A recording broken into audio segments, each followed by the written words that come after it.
देश और दुनिया के एक्सपर्ट्स ये मानकर चल रहे हैं कि जनवरी और फरवरी के महीने में ओमिक्रॉन के मामले पीक पर आएंगे। फिलहाल हालत ये है कि देश में कोरोना के मामले घट रहे हैं, लेकिन नए वेरिएंट के मरीज जो हैं वो बढ़ रहे हैं। नाइट कर्फ्यू, लॉकडाउन के साथ क्या मॉल, शादी, पार्टियां, इन पर बैन लगने वाला है। इसी तरह की आशंकाएं एक बार फिर से जताई जा रही हैं। चलिए आज आपको बताते हैं कुछ ऐसे ही आम सवालों के जवाब। दरअसल केंद्र सरकार ने सभी राज्यों और केंद्र शासित प्रदेशों को एक पत्र लिखा है, जिसमें कहा गया है कि ओमिक्रॉन का जो स्वरूप है वो डेल्टा वेरिएंट से कहीं ज्यादा संक्रामक है। ऐसे में वॉर रूम यानी आपातकालीन संचालन केंद्र सक्रिय करने के साथ ही जिला और स्थानीय स्तर पर सख्त कदम उठाएं।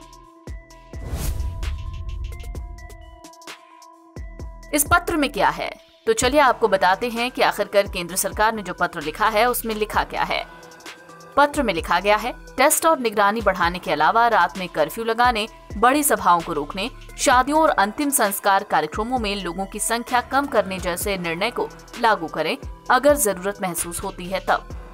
जिला स्तर पर कोविड-19 से प्रभावित जनसंख्या, भौगोलिक प्रसार, अस्पताल के बुनियादी ढांचे और इसके उपयोग, मैन पावर, कंटेनमेंट जोन बनाने सब के संबंध में उभरते आंकड़ों की निरंतर समीक्षा होनी चाहिए।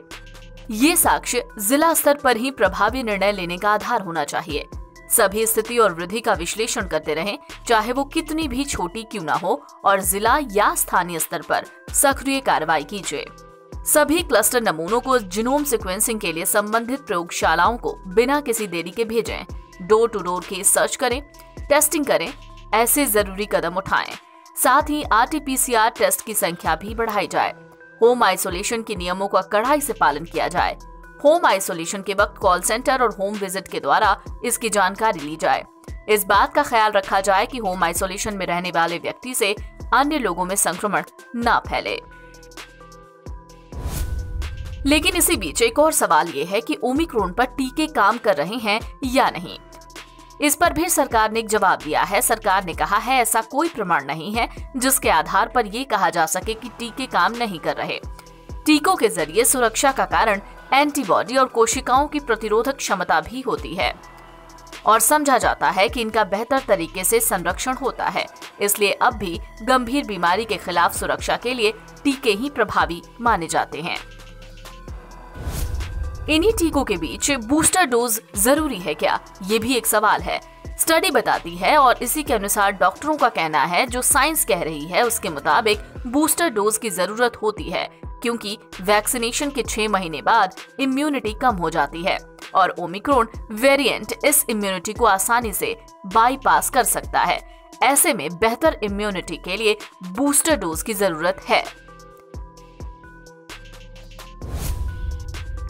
अब अंत में ये भी जान लीजिए कि ओमिक्रॉन का जो संक्रमण है वो किन किन राज्यों में पहुंचा है। तो भारत में अभी फिलहाल 14 राज्यों में ओमिक्रॉन का संक्रमण पहुंच चुका है, जिनमें महाराष्ट्र में 65 केस हैं, राजस्थान में 18, दिल्ली में 54, गुजरात में 14, उत्तर प्रदेश में 2, जम्मू में 3, केरल में 15, कर्नाटक में 19, तेलंगाना में 24, आंध्र प्रदेश में 1, चंडीगढ़ में 1, पश्चिम बंगाल में 1, तमिलनाडु में 1 केस हैं और ओडिशा में 2 केस सामने आए हैं।